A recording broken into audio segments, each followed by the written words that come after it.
Assalamualaikum warahmatullahi wabarakatuh. Perkenalkan, nama saya Rosida. Saya di sini akan menjelaskan materi tentang hakikat sastra. Pengertian sastra. Sastra adalah ungkapan ekspresi manusia berupa karya tulisan atau lisan, berdasarkan pemikiran, pendapat, pengalaman, hingga keperasaan dalam bentuk yang imajinatif. Cerminan kenyataan atau data asli yang dibalut dalam kemasan estetis melalui media bahasa. Ruang lingkup sastra, literatur adalah kreativitas penciptaan, sedangkan ruang lingkup studi sastra, literary studies adalah ilmu dengan sastra sebagai objeknya. Sastra dengan demikian berfokus pada kreativitas, sedangkan studi sastra berfokus pada ilmu. Cabang ilmu sastra.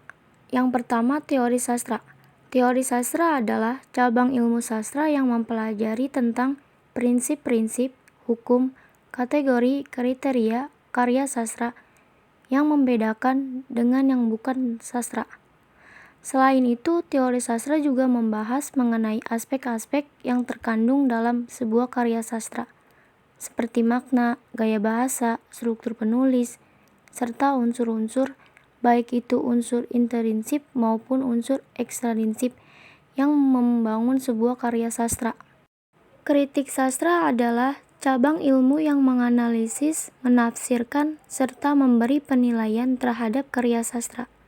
Kritik sastra memberikan ulasan, telaah, penilaian, dan pertimbangan mengenai baik buruk atau kelebihan dan kekurangan dari sebuah karya sastra.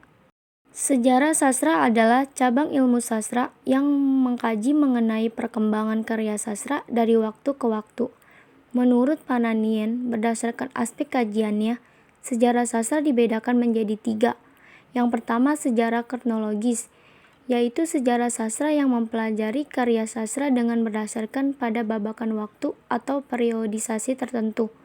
Yang kedua, sejarah genre, yaitu sejarah sastra yang mempelajari karya sastra berdasarkan genre dan subgenrenya. Yang ketiga, sejarah komparatif, yaitu sejarah sastra yang mempelajari mengenai perbandingan antara karya sastra lama, pertengahan, dan karya sastra pada masa kini. Fungsi sastra menurut Kosasih, yang pertama fungsi rekreatif, yaitu memberikan rasa senang, gembira, serta menghibur.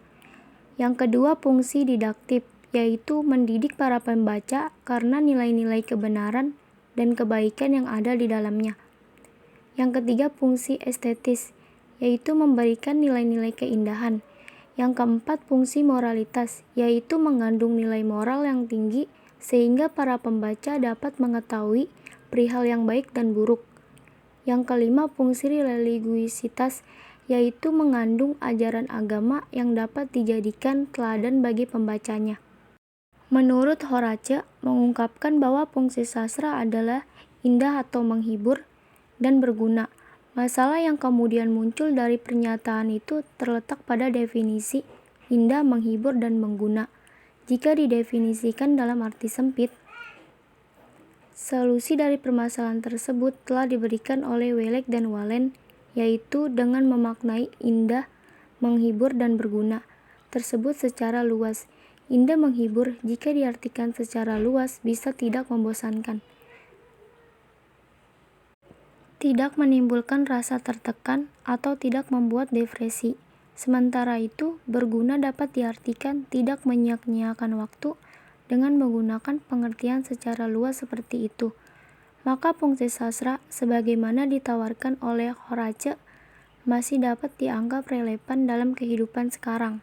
Menurut Atarsemi, alat penting pemikir-pemikir untuk menggerakkan pembaca kepada kenyataan dan penolongnya mengambil suatu keputusan dalam masalah. Alat untuk meneruskan tradisi suatu bangsa baik kepada masyarakat yang sejaman maupun yang akan mendatang. Tempat di mana nilai kemanusiaan diberi perhatian, dihargai, sewajarnya dipertahankan dan disebarkan. Mungkin itu saja yang saya sampaikan tentang hakikat sastra. Terima kasih. Wassalamualaikum warahmatullahi wabarakatuh.